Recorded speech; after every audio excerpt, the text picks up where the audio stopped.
بسم اللہ الرحمن الرحیم۔ شروع اللہ کے نام سے جو بڑا مہربان اور نہایت رحم کرنے والا ہے۔ آج کی ویڈیو میں ہم تمباکو نوشی کے نقصانات کے بارے میں جانیں گے۔ آج ہمارے ہاں تمباکو نوشی کا رواج اس قدر تیزی سے بڑھ رہا ہے کہ اگر صرف سگریٹ نوشوں کے اعداد و شمار فراہم کیے جائیں تو سخت حیرانی ہوگی۔ بڑے بوڑھوں کی بات تو کجا، جوانوں، نوعمر لڑکوں اور بچوں تک میں یہ لعنت نہایت تیزی سے سریت کر رہی ہے۔ کوئی زمانہ تھا کہ شہروں کی بڑی بوڑھیاں کسی وقت حقہ منہ سے لگا لیتی تھی، اور وہ بھی کسی وید، حکیم یا سیانے کے کہنے پر، یا پیٹ کے کسی عارضے کے بہانے سے۔ لیکن آج کل ہمارے شہروں میں خوشحال گھرانوں کی عورتوں اور ان کی دیکھا دیکھی، کالجوں اور یونیورسٹیوں کی لڑکیوں میں بھی یہ وبا پھیل رہی ہے، اور سگریٹ نوشی بطور فیشن مقبولیت اختیار کر رہی ہے۔ اس میں کوئی شک نہیں کہ سگریٹ نوشی کا آغاز کسی بھی انسان کی زندگی میں ہمیشہ نکالی تجسس پسندی اور فیشن کے طور پر ہوتا ہے، لیکن پھر رفتہ رفتہ انسان اس کا عادی ہو جاتا ہے، اور بالآخر یہ کیفیت ہو جاتی ہے کہ چھٹتی نہیں ہے منہ سے یہ کافر لگی ہوئی۔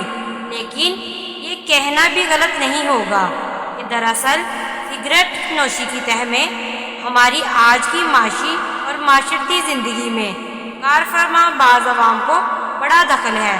دراصل جدید صنعتی دور نے انسانی اعصاب پر اس قدر بار ڈالا ہے کہ وہ اعصابی مریض نہ بھی ہو تو بھی اسے ہر لمحہ ہر آن اعصاب کو سکون دینے کی حاجت محسوس ہوتی رہتی ہے، اور سگریٹ چاہے وقتی اور عارضی طور پر ہی صحیح، اس کی اس حاجت کی تسکین کر دینے میں خاصے مؤثر ثابت ہوتے ہیں۔ بالآخر ان کے استعمال اور خاص طور پر کثرت استعمال کے ہاتھوں اس کی صحت بالکل تباہ ہو کر رہ جاتی ہے۔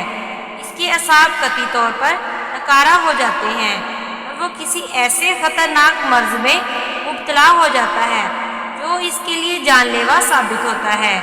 اگرچہ آج ہمارے ہاں تمباکو نوشی کاشت بطور ایک نقد آور جنس کی جاتی ہے، اور اس جنس کے بیشتر حصے کی کھپت بھی اندرون ملک ہی عمل میں آتی ہے، لیکن اس کی دریافت پہل امریکہ میں ہوئی، جسے تمباکو کو جنم بھومی قرار دیا جاتا ہے۔ جب کولمبس نے امریکہ دریافت کیا تو اسے اور اس کے ساتھیوں کو یہ دیکھ کر بڑی حیرت ہوئی کہ وہاں کے مقامی لوگ بانس کی لمبی لمبی نالیوں میں تمباکو بھر کر اس کے کش لگاتے تھے۔ اس کے بعد 16ویں صدی عیسوی میں یورپ میں بھی سگریٹ نوشی نے رواج پانا شروع کیا۔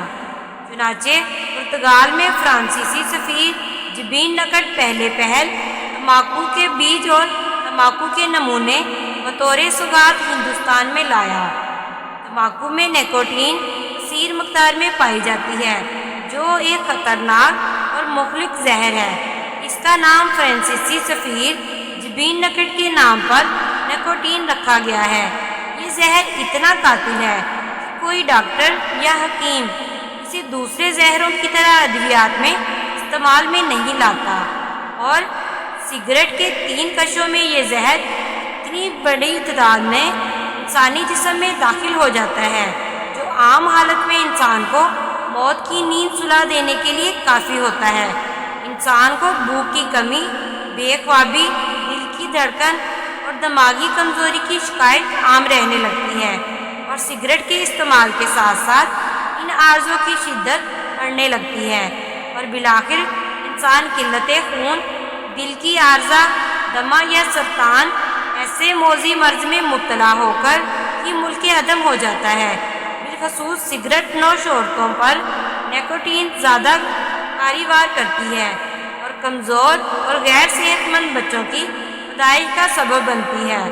تمباکو نوشی کا موجودہ بڑھتا ہوا رجحان ہماری قوم اور معاشرے کے لیے بھی سخت نقصان دہ ہے۔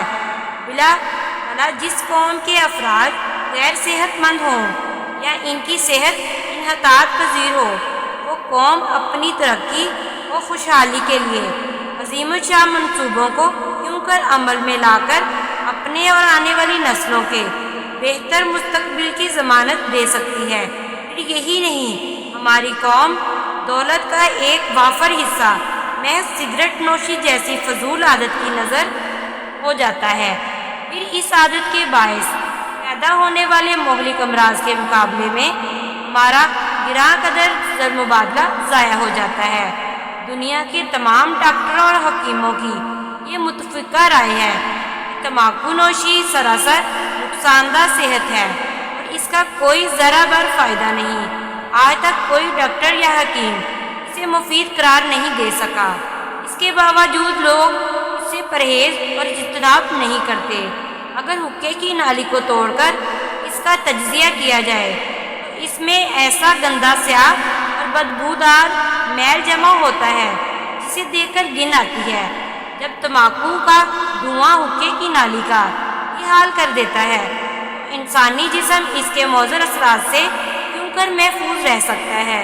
جب حقہ نوشی کے بعد حقے کا پانی انڈیلا جاتا ہے تو وہ سخت بدبودار ہوتا ہے اور اس کی رنگت بھی بری طرح بدلی ہوئی ہوتی ہے۔ تمباکو جس طرح حقے کے پانی کو متاثر کرتا ہے، اسی طرح انسانی خون بھی اس کے مضر اثر سے محفوظ نہیں رہ سکتا۔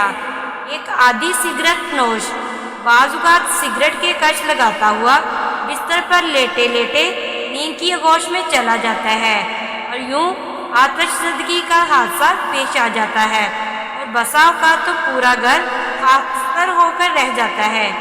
ایک عادی سگریٹ نوش کے پاس جب خود سگریٹ خریدنے کے لیے پیسے نہیں ہوتے تو وہ دوسروں کے آگے دستے سوال دراز کرتا ہے اور اس طرح اسے سوال کی ذلت سے دوچار ہونا پڑتا ہے اور اس کی عزت نفس بری طرح مجروح ہوتی ہے۔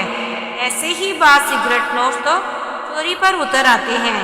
سگریٹ نوشی اس اعتبار سے بھی قابل مذمت عادت ہے، اس سے بعض نہایت مکروہ قسم کی اخلاقی برائیاں بھی معاشرے میں جڑ پکڑ لیتی ہیں، اور اگر خاص طور بچوں اور نوعمر لڑکوں اور لڑکیوں میں یہ برائی عام ہو جائے تو پھر سمجھ لیجئے کہ جھوٹ، چوری اور بد اخلاقی جیسے جرائم کی کوئی حد و انتہا نہیں رہے گی۔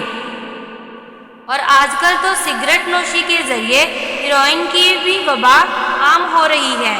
سگریٹ نوشی کے انسداد کے لیے ہمہ گیر اقدامات کی ضرورت ہے۔ سب سے پہلے اس غرض کے لیے عوامی شعور کو بیدار کرنے کی ضرورت ہے۔